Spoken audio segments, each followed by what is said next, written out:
You know, winter's the perfect time to get your roses ready for spring.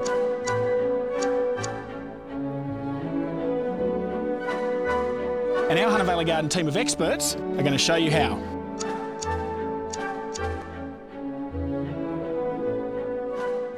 It's a perfect winter's day, and winter's also the perfect time to plant your roses. Now, roses from your local nursery will come in bags like this. The important thing to note is when you purchase them like this is to make sure you've prepared your ground beforehand so you can whack them straight into the ground. Well, we've prepared our bed.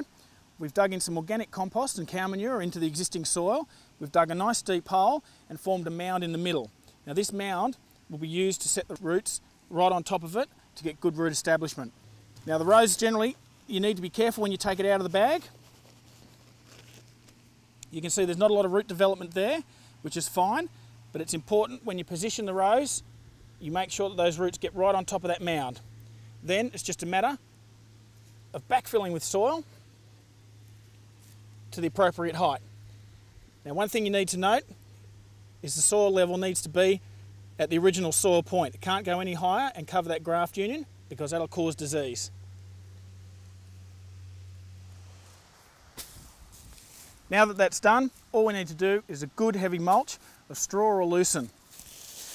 Roses love this stuff. You can put it on quite thickly all the way around the rose, but just make sure not to go too close to the stem.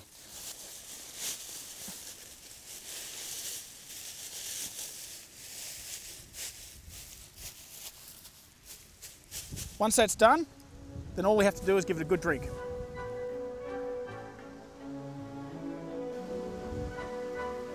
Now, the one thing you should remember is with a newly planted rose is you don't feed it on planting. The best thing to do is leave it for 4 to 6 weeks. After that time, the roots have established themselves within the soil, and you give it a good feed with a good quality rose fertiliser, and you'll have blooms in no time.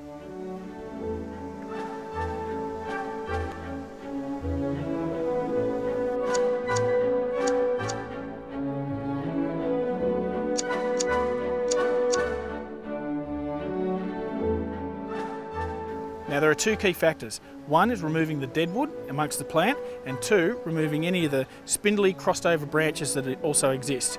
This helps to open up the plant and leaves you with good healthy growth for this season's flush of flowers. We've got some dieback just here. All of the disease is going to slowly move down. You can see how yellow it is already. So you want to get rid of plenty of that. Don't trust that that's the only place it is. Cut it right back down. I'm going to bring it back down here because this is still a lovely new healthy stem. So I'll take that off at the bottom there. Just enough of an angle for water to shed.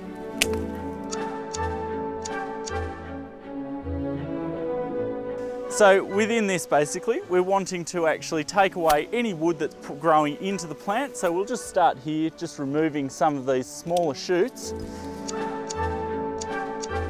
There are no real hard and fast rules to pruning.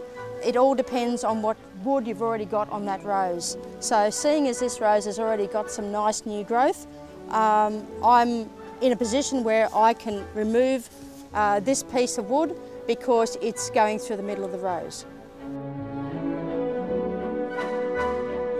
A general rule when you're dealing with roses, now bear in mind some roses do like to be treated differently, but a general rule is look at the height that your rose has grown to throughout the year, and you don't want to take any more than 2/3 of that height away.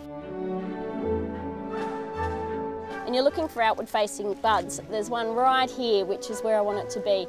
If I cut down to an inward one, all the growth would come up towards the centre of the plant. So I'm going to cut it about there, just above the bud, just enough of an angle so that all of the water will run off there. So we've taken back all the deadwood, all the spindly crossed over branches, and we've just kept these healthy canes. We've cut those back to our appropriate height. Now all we need to do is give it a mulch with lucerne, give it a little bit of a feed at the end of August, and away it'll go.